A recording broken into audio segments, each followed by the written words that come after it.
Hi అందరికీ నమస్కారం. Welcome back to my channel Manu's diary. తమ్నైల్లో గుడి చూపిస్తా అని ఎక్కడో పల్లె చూపిస్తా అనుకుంటున్నారా? అందమైన పల్లెల నడుమ ఉన్నదండి ఈ బాలాజీ టెంపుల్.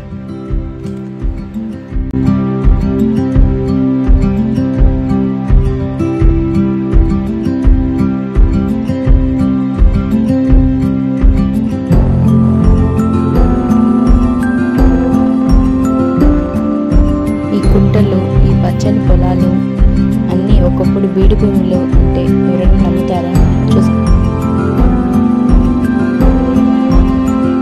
ఈ భూమి ఇలా మారటానికి కారణమైన గుడే ఇది.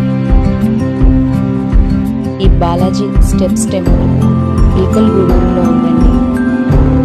స్టబల్చూ కంపెనీ వారిచే నిర్మించబడింది.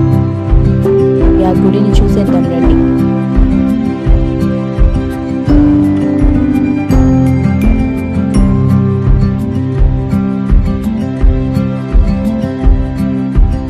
మేమైతే ఈవినింగ్ వెళ్ళామండి.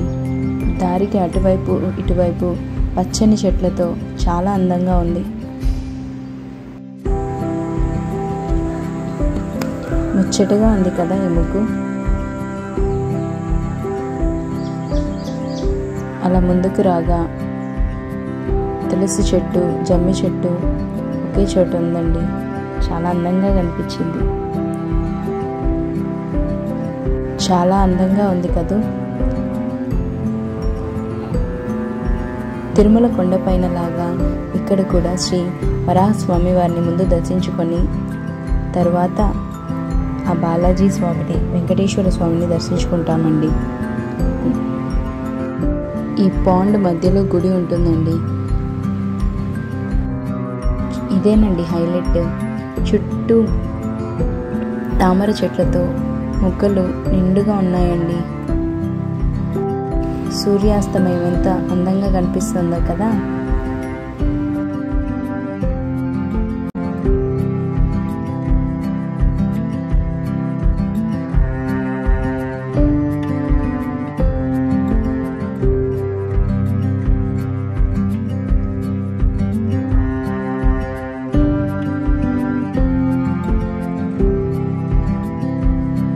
ధ్వజస్తంభాన్ని చూసి గరుడాల్ వారిని నమస్కరించుకొని ముందుకు వెళ్తే చూడండి ఆ దివ్య మంగళ స్వరూపం ఎంత అందంగా ఉందో. ఆయన్ని మనసారా దర్శించుకొని ముందుకు వెళ్ళాం.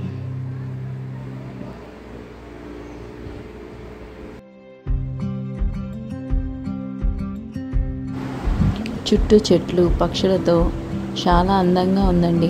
ఒక చిన్న మినీ పార్క్ లాగా అనిపించింది. అది సన్సెట్ టైంలో కావడంతో చాలా చల్లగా ఉన్నింది. ఈ టెంపుల్ హైలైట్ మనం అనుకున్న విధంగా మోడర్న్ ఆర్కిటెక్చర్తో ఉన్న సైన్స్ని కలిపి రివర్స్ వాటర్ టెక్నాలజీతో హ్యూజ్ రైన్ వాటర్ని భూమిలోకి వెళ్ళే విధంగా కట్టారండి. సూపర్ కదా ఇది. ఈ వాటర్ చూడండి ఎంత ఫ్రెష్గా ఉన్నాయో. చేపలు అలాగే మన కంటికి కనిపిస్తూ ఉన్నాయి. కింద ఏముందో కూడా క్లియర్గా తెలుస్తోంది. ఆ చేపలు చూడండి ఎంత అందంగా ఆడుకుంటున్నాయో. చూస్తుంటే అలా చూస్తూ ఉండిపోవాలనిపిస్తుంది.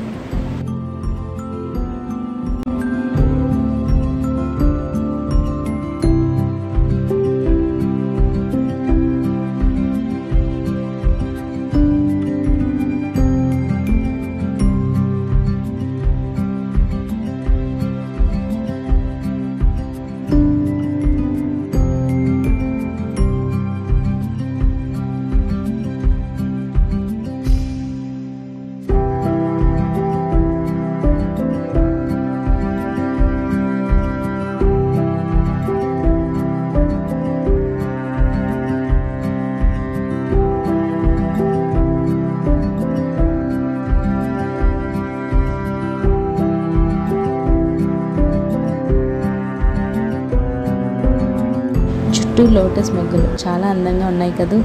అవి విరిసినప్పుడు వచ్చి ఉంటే ఇంకా బాగుంది అనిపించిందండి.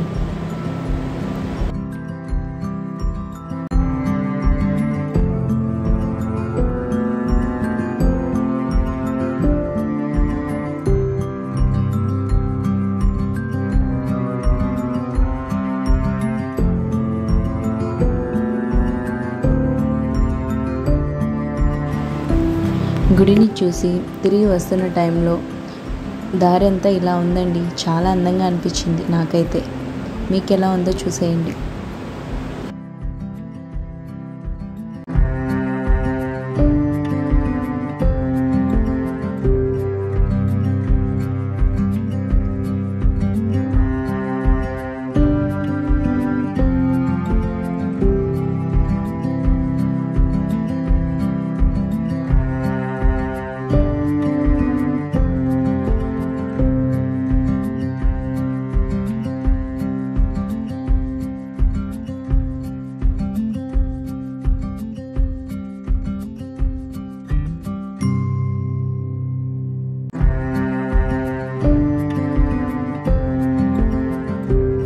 నాతో పాటు మీరు చూశారు కదండి JSW స్టెప్స్ టెంపుల్. నెక్స్ట్ వీడియోలో కలుసుకుందాం. అంతవరకు సెలవు.